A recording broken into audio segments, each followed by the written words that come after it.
कि चंदा किसको कहते हैं और निधि किसको कहते हैं, पैसा किसको कहते हैं, ये लोग समझ नहीं पाते।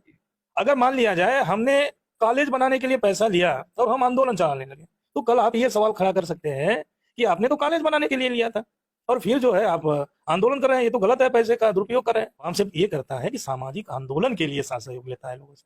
अभी सामाजिक आंदोलन क्या है, लोगों को ये बात तो ही नहीं समझ में आती कि जितना भी अधिकार मिला ये महापुरुषों के सामाजिक आंदोलन के फलस्वरूप मिला। अगर मान लिया जाए, आपसे पूछा जाए कि ज्योतिबा फुले अगर सामाजिक आंदोलन नहीं चलाते तो क्या ये अधिकार मिलता? सामाजिक आंदोलन के फलस्वरूप।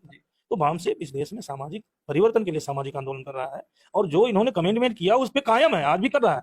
पहले क्या था कि भामसेप जब कोई आंदोलन नहीं कर रहा था, उसके आप शूटिंग नहीं थे, तो वो आंदोलन नहीं कर रहा था, तो लोग कहते थे भामसेप कहाँ है, दिख नहीं रहा, सिर्फ कमरे में करता है, कमरे में ही अपनी मीटिंग करता है। उसमें कौन सा फिक्सिंग थी? जैसे अगर मान लिया जाए जेल जाना फिक्सिंग होता है क्या? कोई अपने आप को जेल जाने के लिए फिक्स करता? सभी साथियों को जय भीम जोहार।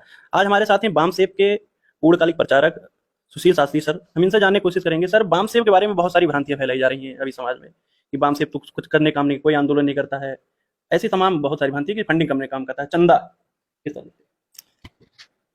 पहले तो मैं आपके यूट्यूब चैनल को देखने वाले लोगों को सभी को हार्दिक धन्यवाद करता हूं। और आज ये जो बहुत ही ज्वलंत विषय पे आपने हमसे सवाल किया, क्योंकि लोग इस बात को समझ ही नहीं पाते कि चंदा किसको कहते हैं और निधि किसको कहते हैं, पैसा किसको कहते हैं, ये लोग समझ नहीं पाते। जैसे जो जन्मदिन मनाने के लिए, जयंती मनाने के लिए जो देते हैं उसको चंदा कहते हैं, और पैसा जो है लोग अपना परिवार चलाने के लिए जो खर्च करते हैं, उपयोग करते हैं, वो पैसा है। लेकिन जो आंदोलन चलाने के लिए लोग साथ सहयोग करते हैं उसको निधि कहा जाता है। और भामसेप कभी किसी से चंदा ही नहीं लेता। निधि इसलिए लेता है क्योंकि महापुरुषों ने पे बैक टू दी सोसाइटी, यानी आप जो इनकम कर रहे हैं उस समाज से आपने लिया है, उसको पे बैक करना होगा समाज के लिए। तो भामसेप जैसे जिसको कूपन देता है उसमें पे बैक टू दी सोसाइटी, उसमें फंड लिखा रहता है, यानी ये जो आप निधि दे रहे हैं, फंड दे रहे हैं, ये समाज के लिए है और समाज से आपने लिया इसलिए समाज। तो वो निधि आंदोलन के लिए देते हैं, वो पहले से लिखा है। लेकिन कहा जा रहा है कि आप लोग यूनिवर्सिटी, कॉलेज वगैरह नहीं बनवाते सर। नहीं, जैसे हम जो कमिटमेंट किए समाज से कि हम इस देश में व्यवस्था परिवर्तन के लिए जन आंदोलन करेंगे, तो जन आंदोलन की जो रिक्वायरमेंट बातें हैं उसको फुलफिल करने के लिए हम खर्च कर रहे हैं। अगर मान लिया जाए हमने कॉलेज बनाने के लिए पैसा लिया और हम आंदोलन चलाने लगे, तो कल आप ये सवाल खड़ा कर सकते हैं कि आपने तो कॉलेज बनाने के लिए लिया था और फिर जो है आप आंदोलन कर रहे हैं, ये तो गलत है, पैसे का दुरुपयोग कर रहे हैं।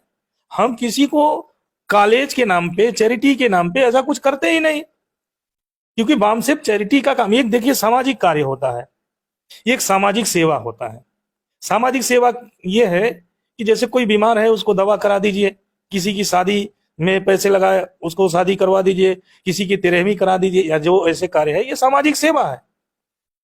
सामाजिक कार्य क्या है? हॉस्पिटल बनवा देना, विद्यालय बनवा देना, अनाथालय बनवा देना, धर्मशाला बनवा, ये सामाजिक कार्य है। और भामसेप ये दोनों कार्य नहीं करता, न सामाजिक कार्य करता है न सामाजिक सेवा करता है। तो यहीं पे प्रश्न उठता है ना, किसी फंडिंग करता है। भामसेप ये करता है कि सामाजिक आंदोलन के लिए साथ सहयोग लेता है लोगों से। अभी सामाजिक आंदोलन क्या है, लोगों को ये बात तो ही नहीं समझ में आती कि जितना भी अधिकार मिला ये महापुरुषों के सामाजिक आंदोलन के फलस्वरूप मिला।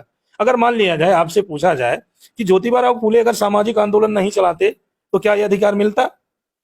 छत्रपति साहू जी महाराज राजा थे, फिर भी वो अपने शासन काल में सामाजिक आंदोलन किया ना, कि पिछड़े लोगों को 50% रिजर्वेशन दिया। फिर डॉक्टर बाबा साहब अम्बेडकर, वो तो इतनी डिग्रियों के स्वयं वो मालिक थे, फिर भी वो सामाजिक मूवमेंट चलाया, उन्होंने सामाजिक आंदोलन चलाया। सामाजिक आंदोलन का नतीजा रहा कि 1942 में ही अंग्रेज उनको जो है 4 मंत्रालय दिए, श्रम मंत्रालय दिए, सिंचाई विभाग, ऊर्जा मंत्रालय, ये लगभग 4 मंत्रालय उन्होंने बाबा साहब, वो सामाजिक आंदोलन के फलस्वरूप। तो भामसेप इस देश में सामाजिक परिवर्तन के लिए सामाजिक आंदोलन कर रहा है और जो इन्होंने कमिटमेंट किया उस पर कायम है, आज भी कर रहा है। पहले क्या था कि भामसेप जब कोई आंदोलन नहीं कर रहा था उसके ऑफशूट विंग नहीं थे, तो वो आंदोलन नहीं कर रहा था। तो लोग कहते थे भामसेप कहाँ है, दिख नहीं रहा, सिर्फ कमरे में करता है, कमरे में ही अपनी मीटिंग करता है। कुछ लोगों ने ये भी कहा कि जो 6 अक्टूबर को आपने नागपुर में जो आरएसएस के हेडक्वार्टर का जो मोर्चा लेके जाने वाले थे, वो फिक्सिंग थी। उसमें कौन सा फिक्सिंग थी? जैसे अगर मान लिया जाए जेल जाना फिक्सिंग होता है क्या? कोई अपने आप को जेल जाने के लिए फिक्स करता है? नहीं, वहां मेश्राम जी ने फिक्सिंग किया था पुलिस से मिलकर, बीजेपी के साथ। अच्छा, वहां आप भी शायद आपके चैनल वाले भी रहे होंगे। नहीं, ऐसा मेरा सवाल नहीं है, ऐसा बहुत सारे नहीं, लोग। जो आपका चैनल देखने वाले हैं मैं उनको भी जवाब देता हूँ कि फिक्स मान लीजिए ये एक आदमी करेगा, तो उसमें तो लगभग 3 से 4 लाख लोग गए थे। अब 3 से 4 लाख लोग गए, अब वहां के प्रशासन थक गए उनके लोगों को गिरफ्तार करते करते। अगर फिक्सिंग होता भाई उनको रोक कर रखते, चलो अच्छा ठीक है अब जाओ, है ना। लेकिन जितना भी उनको व्यवहार करना चाहिए विरोध का, उतना भी वहां के प्रशासन, शासक सभी लोगों ने किया। और वहां के जो शासक वर्ग के नियंत्रण में मीडिया है, उन लोगों ने कहा कि ये नागपुर को दहलाने के लिए ये पहले से साजिश थी। तो ये भयंकर षड्यंत्र है। ये लोग वामसेप के खिलाफ हमेशा लोग करते रहते हैं। क्यों? क्योंकि जो शासक वर्ग के लोग हैं अपने विरोध में कोई भी जनशक्ति उभरने नहीं देना चाहते। और भी जनता की कोई आवाज है, कोई अगर आवाज उठा रहा है तो उसको दबाने का बहुत पहले से ही प्रयास रहा है और अभी किया जा रहा है।